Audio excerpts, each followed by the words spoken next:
नमः शिवाय। ओम नमः शिवाय। ओम नमः शिवाय। शिव महापुराण सप्तम वायव्य संहिता 37वां अध्याय योग मार्ग का वर्णन। श्री कृष्ण जी ने उपमन्यु से पूछा, हे भगवान, हे मुनिवर, अब आप कृपा कर योग विधि का वर्णन मुझे सुनाइए। प्रसन्न होते हुए महर्षि बोले, केशव, आप सावधान चित्त से सुनिए। परम योग वह है जिसके द्वारा सभी विषयों से निवृत्ति हो तथा अंतकरण की सब वृत्तियां शिव भक्ति में स्थिर हो जाए। यह योग 5 प्रकार का है: मंत्र योग, स्पर्श योग, भाव योग, अभाव योग एवं महायोग। मंत्रों का पूर्ण अभ्यास, उनके अर्थों का ज्ञान और मन की स्थिरता का होना मंत्र योग कहलाता है।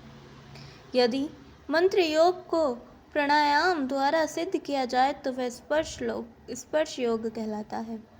भाव योग वह है जिसमें जीवा मंत्रों का स्पर्श ना करते हुए भी मंत्रों का ध्यान करती रही। अभाव योग वह है जिसमें समस्त संसार का प्रलय के समय से संबंध विचार हो। महायोग वह है जिसमें शिवजी में ही साधक की मानसिक वृत्तियां जुड़ जाएं और योगियों द्वारा निरुपाधि शिव का ही चिंतन होता रहे। इस योग का केवल वही अधिकारी है जो अपने मन को सांसारिक बंधनों से विमुक्त रखता है।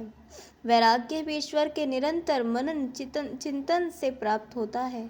देह में मात्रा वाला प्राणायाम अधम होता है। चुटकी बजाने अवस्थ रहने वाली वायु को प्राणवायु कहते हैं। उसकी गति का अवरोध करना ही वस्तुतः प्राणायाम कहलाता है। वह प्राणायाम रेचक, पूर्ण एवं कुंभक नाम से 3 प्रकार का होता है। योग साधक को इस तीनों का सनह अभ्यास करना चाहिए। अभ्यास से ही शरीर की नाड़ियों की शुद्धि होती है। इसके अतिरिक्त 26 मात्रा वाला प्राणायाम उत्तम, 20 मात्रा वाला मध्यम और 12 मात्रा वाला प्राणायाम अधम होता है। चुटकी बजाने के काल को मात्रा कहते हैं। प्राणायाम सग्रम और अगर्भ भेद से 2 प्रकार का होता है। जप और ध्यान वाला प्राणायाम सगर्भ कहलाता है। जिसमें जप और ध्यान का अभ्यास न हो उसे अगर्भ प्राणायाम कहते हैं। सगर्भ प्राणायाम अगर्भ प्राणायाम से अधिक उत्तम है। योगी सागर्भ प्राणायाम ही करते हैं। योगी जब प्राणवायु पर विजय पा लेता है तब सभी वायु उसके अधिकार में आ जाती है। अभ्यास से किया गया प्राणायाम शरीर को पुष्ट, स्वच्छ और निरोग बनाता है। प्राणायाम के सतत अभ्यास से कफ, मूत्र, पुरीष आदि सभी अल्प मात्रा में हो जाते हैं। प्राणायाम के पश्चात प्रत्याहार की गणना है। समस्त इंद्रियों को अपने अपने विषयों से खींचकर अपने वश में रखने को ही प्रत्याहार कहते हैं। इंद्रियों को वश में रखने से स्वर्ग और इसके विपरीत चलने से नरक मिलता है। चित्त को एकाग्र रखना धारणा कहलाती है। शंभु के प्रति चित्त को लगाए रखने में ही योगी का कल्याण है। श्री कृष्ण इंद्रिय रूपी घोड़े को वश में करके ही आत्मा का स्वयं उद्धार करे। इस प्रकार शिव महापुराण सप्तम वायव्य संहिता उत्तरार्ध का 37वां अध्याय समाप्त। बोलिए उमापति महादेव की जय। 38वां अध्याय योग गति में विघ्न बाधा।